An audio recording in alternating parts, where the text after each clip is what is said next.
noite preciosa que nos é dado a viver mais uma vez. E nós somos muito privilegiados, porque esta noite é vivida por tantos de forma tão equivocada, e a nós é possível celebrá-la com todo o significado real e eterno. Por isso nós queremos nos voltar à palavra de Deus, que nos instrui sobre esta noite, e pelo menos em parte, porque vamos ler apenas um dos aspectos desta noite. Mateus capítulo 2, Evangelho de Mateus capítulo 2, vamos ler do verso 1 até o verso 12. E que a palavra de Deus nos instrua nesta noite, nos encha o coração, a fim de que nós não caminhemos por equívocos que mais cedo ou mais tarde se revelam vazios, errados, ilusórios, mas que nesta noite a palavra de Deus realmente nos encha do verdadeiro sentido do Natal. Mateus capítulo 2, verso 1 a 12. A narrativa diz assim: depois que Jesus nasceu em Belém da Judéia, nos dias do rei Herodes, magos vindos do Oriente chegaram a Jerusalém e perguntaram: onde está o recém-nascido rei dos judeus? Vimos a estrela no Oriente e viemos adorá-lo. Quando o rei Herodes ouviu isso, ficou perturbado, e com ele toda Jerusalém. Tendo reunido todos os chefes dos sacerdotes do povo e os mestres da lei, perguntou-lhes onde deveria nascer o Cristo. E eles responderam: em Belém da Judéia, pois assim escreveu o profeta: mas tu, Belém, da terra de Judá, de forma alguma és menor entre as principais cidades de Judá, pois de ti virá o líder que, como pastor, conduzirá Israel, o meu povo. Então Herodes chamou os magos secretamente e informou-se com eles a respeito do tempo exato em que a estrela tinha aparecido. Enviou-os a Belém e disse: vão informar-se com exatidão sobre o menino.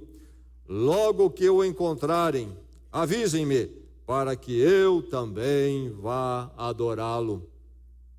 Depois de ouvirem o rei, eles seguiram o seu caminho, e a estrela que tinham visto no Oriente foi adiante deles, até que finalmente parou sobre o lugar onde estava o menino. Quando tornaram a ver a estrela, encheram-se de júbilo. Ao entrarem na casa, viram o menino com Maria, sua mãe, e, prostrando-se, o adoraram. Então abriram seus tesouros e lhes deram presentes: ouro, incenso e mirra. E tendo sido advertidos em sonho para não voltarem a Herodes, retornaram à sua terra por outro caminho. Aí está esta narrativa de um dos acontecimentos do Natal. Estes homens importantes vêm do Oriente, vêm de muito longe, para ver este menino que seria o rei dos judeus. E eles, chegando em Jerusalém, perguntam onde estaria. E buscam os entendidos, os mestres da lei, os mestres do Velho Testamento, intérpretes do Velho Testamento. E eles se voltam para a profecia de Miqueias, escrito alguns séculos antes, o profeta Miqueias das Escrituras, em Belém da Judéia. Ali será o nascimento, pois assim escreveu o profeta: mas tu, Belém, da terra de Judá, de forma alguma és a menor entre as principais cidades de Judá, pois de ti virá o líder que, como pastor, conduzirá Israel. E eles vão e encontram o rei dos judeus, um bebê. E diz aqui o texto que ofertam adorando. Prostrando-se, o adoraram. E nisso tudo, diz o texto, que eles são orientados por uma estrela. Onde está o recém-nascido rei dos judeus? Vimos a sua estrela no oriente e viemos adorá-lo. E o texto mais em frente diz que eles continuam a marcha para Belém e continuam caminhando para lá, dirigidos pela estrela. Depois de virem o rei, eles seguiram o seu caminho, e a estrela que tinham visto no oriente foi adiante deles, até que finalmente parou sobre o lugar onde estava o menino. A estrela parou sobre o lugar onde estava o menino.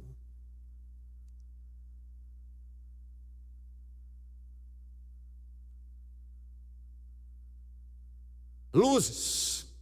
Chegou o Natal, luz pipoca aqui e ali. E nos anos mais recentes temos tido o Natal mais iluminado, mais luzes. Isso é explicado, dito por alguns, que é o efeito China. Temos acesso a mais luzes, então as cidades, as casas, as decorações estão mais iluminadas, e talvez também a chegada da nova luz do LED ajudou nisto. Natal, então, é muito associado à luz. A árvore de Natal, tradicionalmente, sempre teve alguma iluminação. Isso dizem que vem lá de Lutero, ele foi o primeiro. Essa associação do Natal com a luz.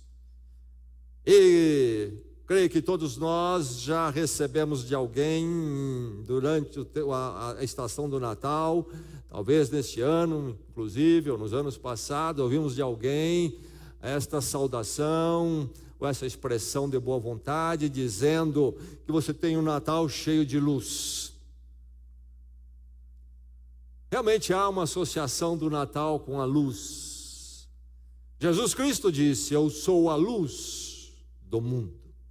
E aqui nesse texto nós vemos em particular estes chamados magos aqui, nessa tradução, seguindo uma estrela, que é nada mais, nada menos do que um corpo brilhante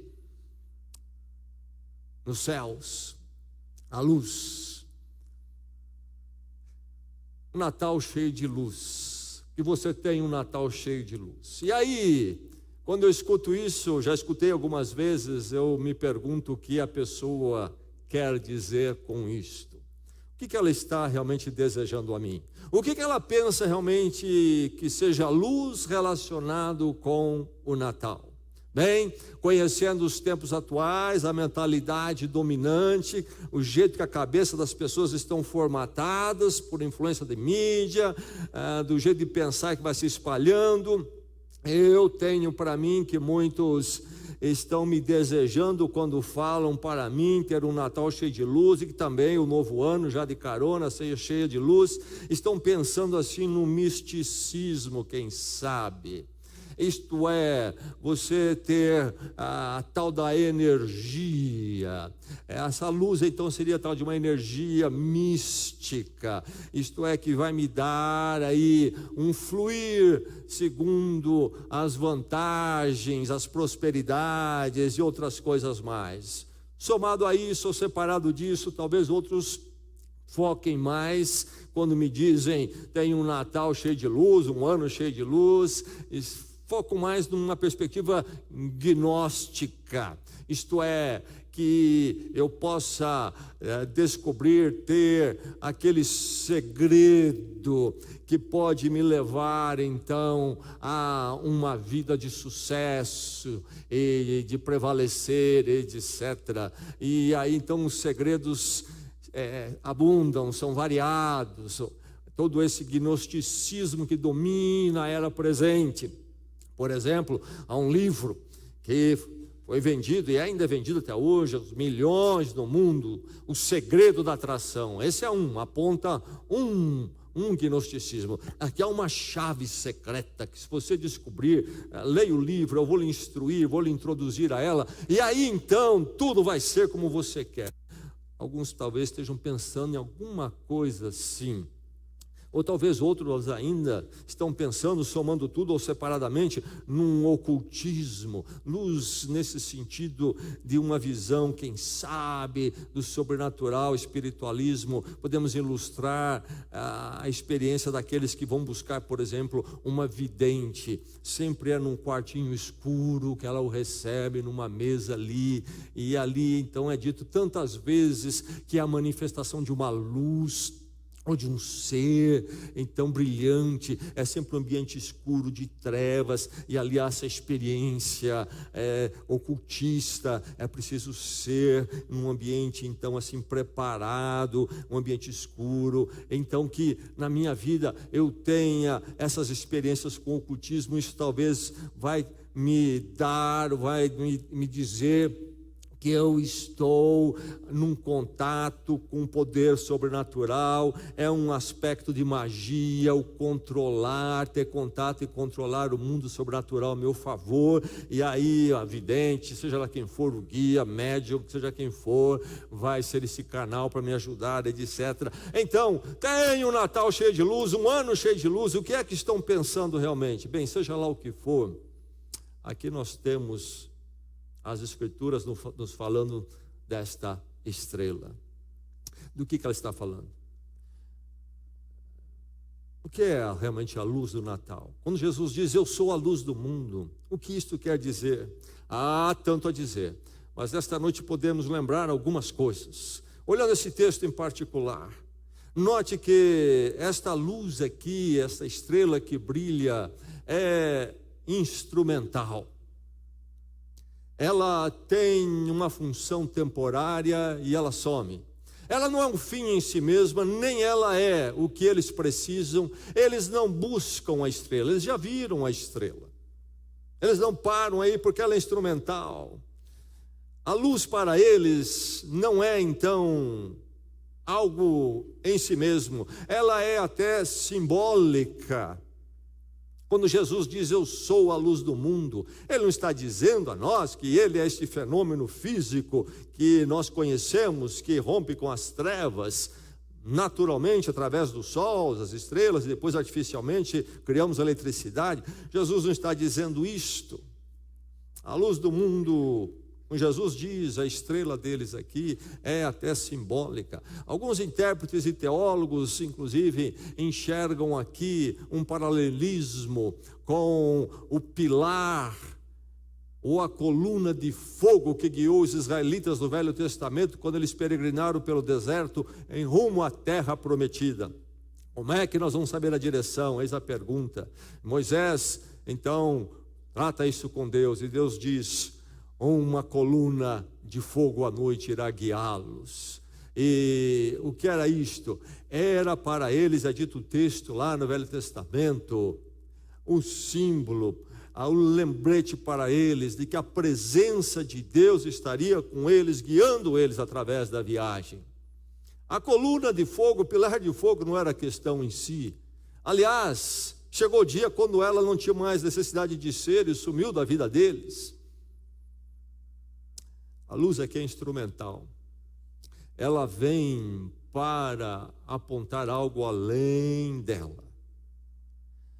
Eles estão buscando o Cristo, que eles chamam também do Rei dos Judeus. A realeza, a monarquia judaica é derrubada pelo Império Babilônico lá 6 séculos antes de Cristo. E aí o mundo continua a sua história.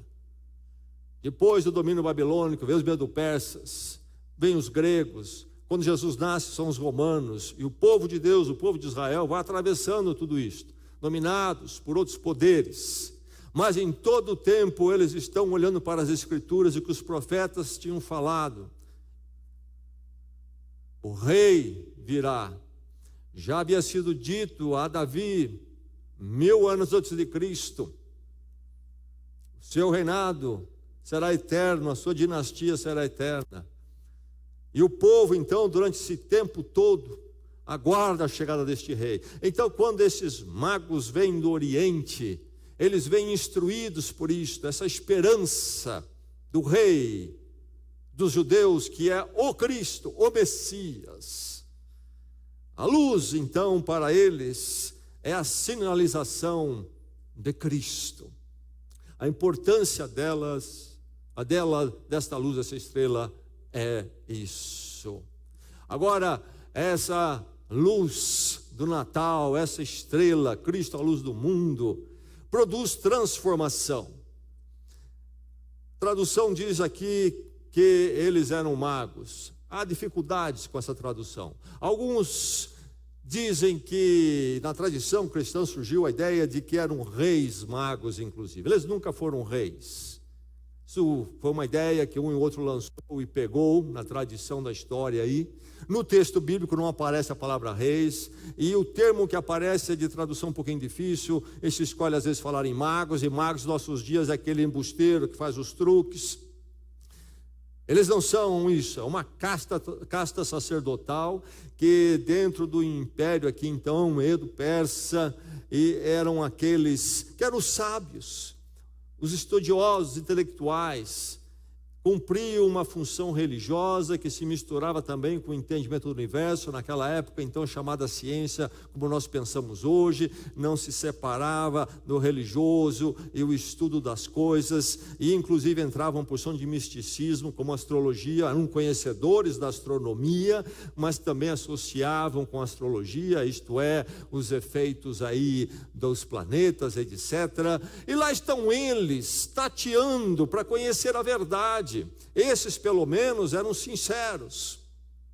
No meio daquela situação toda, o conhecimento que eles tinham, estão querendo conhecer a verdade. E Deus vai intervir onde eles estão e toma eles onde estão, não dando a qualquer planeta o poder de interferência e dirigir a vida deles, como na astrologia se pensava e se pensa.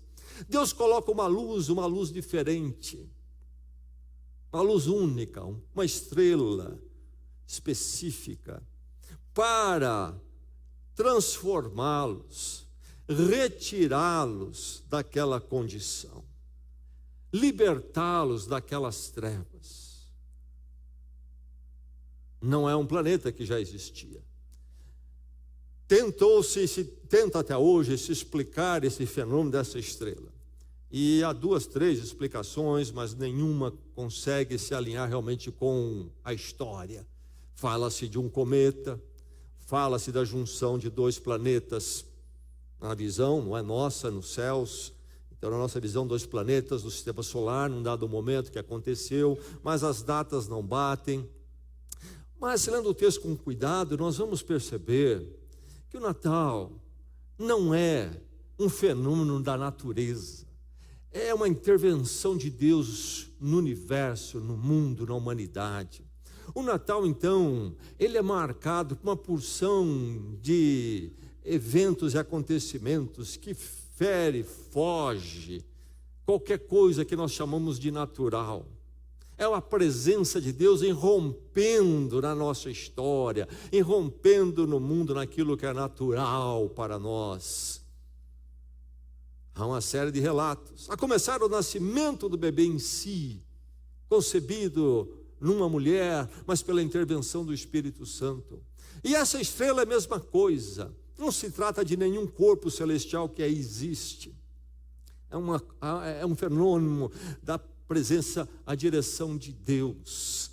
Por isso, então, até esses teólogos e intérpretes tendem a ver aqui esta presença como aquela coluna de fogo para os israelitas, a presença de Deus, a glória, na expressão hebraica, a Shekinah, a presença de Deus gloriosa, dirigindo, sendo a companhia deles, o conforto e o descanso deles. Da mesma forma, então, estes homens viam essa estrela. Chega um momento que diz aqui que inclusive ela para indicar ali para eles em Belém, o lugar onde Jesus nasceu. Não há como se pensar numa estrela fazendo isso, como parar, uma estrela parar e indicar. É um fenômeno único que Deus dá a eles. Bem, é algo transformador. Transformador que os tira de onde eles estão. Deus intervém com algo que eles entendem, mas para nunca mais deixá-los voltar para aquilo. Uma vez visto Cristo, não precisam de estrela nenhuma, não precisam de sinalização nenhuma. Não há estrela para voltar de volta ao caminho. A vida deles agora é voltada para Cristo, não para estrela, para luz, para misticismo. Em Cristo. E são transformados, porque eles têm que romper com toda a forma deles pensar e ser, com a cultura deles. Eles eram especialistas da cultura deles, nos valores, na visão de mundo. Caminhavam pelos caminhos humanos, e agora não mais. Conheceram o Cristo, o Rei dos Judeus, esta luz sinalizadora de Cristo. Eu disse que a monarquia foi interrompida e havia o aguardar do Cristo, o Rei prometido, descendente de Davi. Mas surge aqui Herodes, o Rei dos Judeus. Herodes não era um judeu puro. Ele era, na verdade, um rei marionete. Era governado pelos romanos, recebeu autorização dos romanos para governar ali a região. Não era o rei aguardado. Por isso que quando Herodes ouve dos magos que vieram para adorar o Rei dos Judeus, Herodes, diz o texto, ficou perturbado. Pensa politicamente, Herodes era um homem terrível. Matou inclusive pessoas da sua família, que entendeu ameaçarem o seu poder. E agora chegam estes homens em caravana, são importantes, vieram do Oriente, viajaram centenas e centenas de quilômetros, uma longa viagem, grande transformação na vida deles, em busca, então, do Rei dos Judeus. Chegam a Jerusalém, certamente chegam em caravana, com muitos ajudantes, possivelmente camelos e camelos, trazem inclusive coisas valiosas, devem ter guardas os acompanhando, eles pertencem à aristocracia. E chegam a Jerusalém, não só Herodes fica perturbado, mas também Jerusalém fica perturbada, diz o texto. De repente chega essa caravana de gente importante, do império próximo. Quem são esses? E Herodes fica perturbado. Eles estão em busca do Rei dos Judeus. Mas eu sou o rei, sou o dono do poder aqui. Isso para ele cheira como um golpe de Estado. E Herodes quer saber aonde está esse menino. E ele então diz, porque eu quero ir adorá-lo também. E conhecemos pela história que na verdade Herodes quer eliminar esse que é para ele uma ameaça ao seu poder. Ele não é o Rei dos Judeus. Herodes não é o Cristo. E o Cristo não veio para derrubar algum poder político que está dominando ali. Veio para um reino maior, superior, inigualável, um reino eterno. É o Cristo. E é isto que a luz aponta para Cristo, trazendo essa transformação total na vida destes homens. E eles são levados a adorar a Cristo. Ofertam do melhor como expressão de adoração e se prostram diante dele. Essa luz instrumental leva o ser humano a Cristo. Cristo é a luz e leva-nos à adoração. A adoração dele.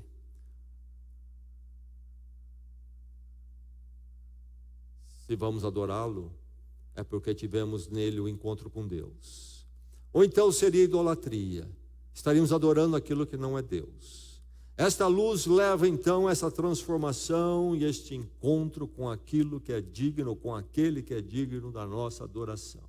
A nossa devoção primeira, o nosso coração deve ser cheio dessa adoração.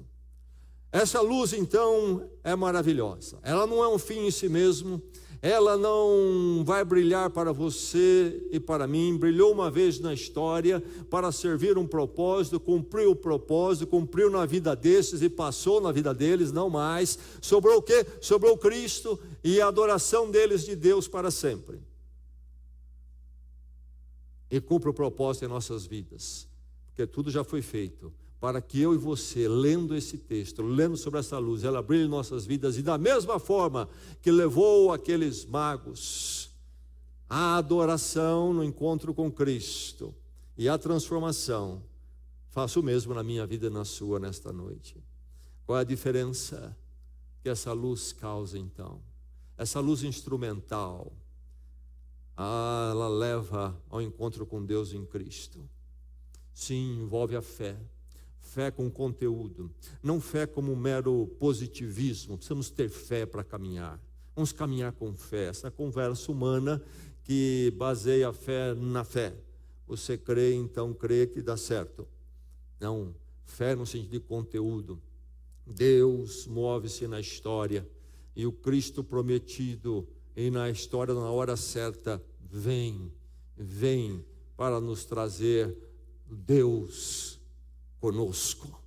Então nele encontramos paz, a paz com Deus, e nós vamos nos agitar e nunca chegar à paz até que nós encontremos Deus, e Deus se encontra em Cristo, o Cristo apontado por esta luz do Natal. Cristo é a luz porque nos mostra Deus.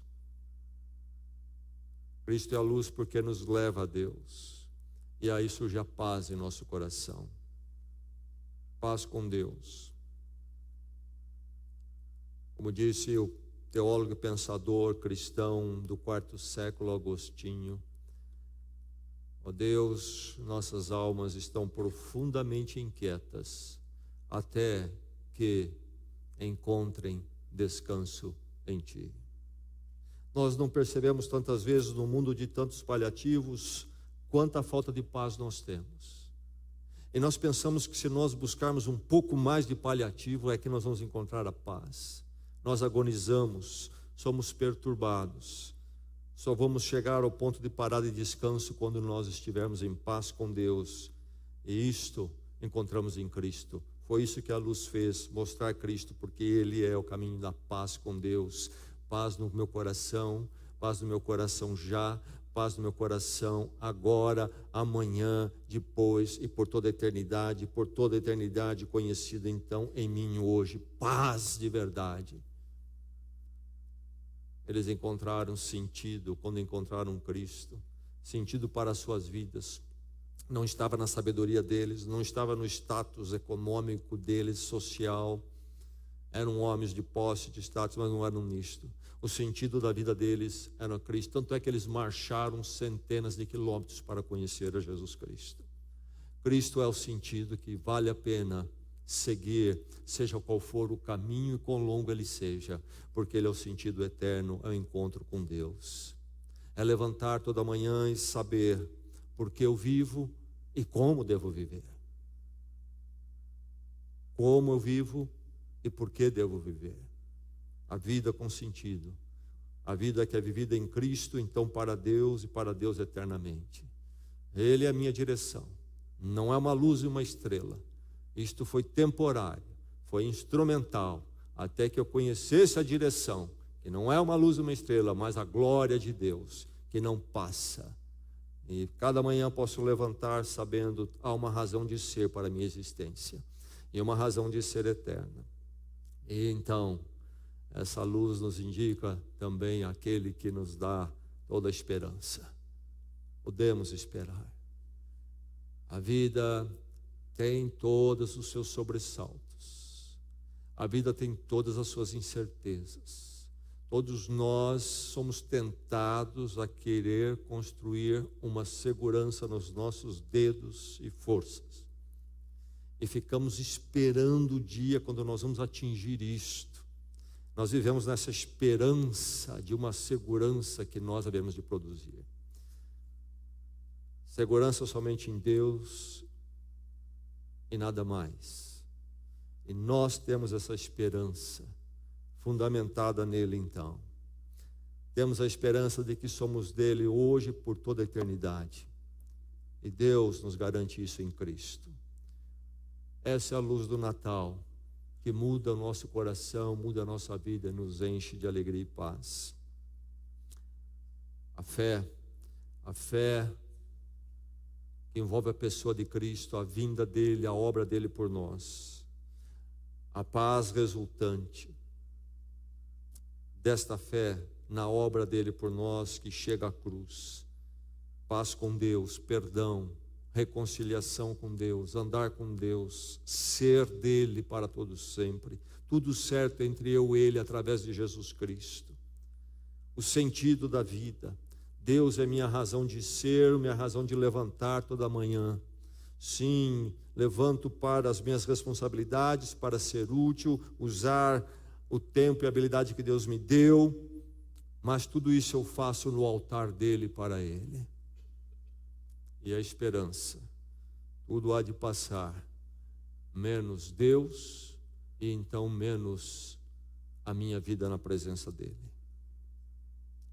A luz nos guia a Cristo, e nos guiando a Cristo, nos guia a tudo aquilo que nós precisamos.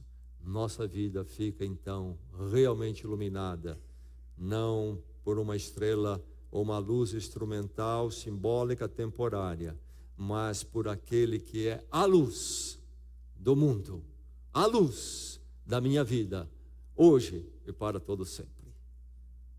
Vamos orar.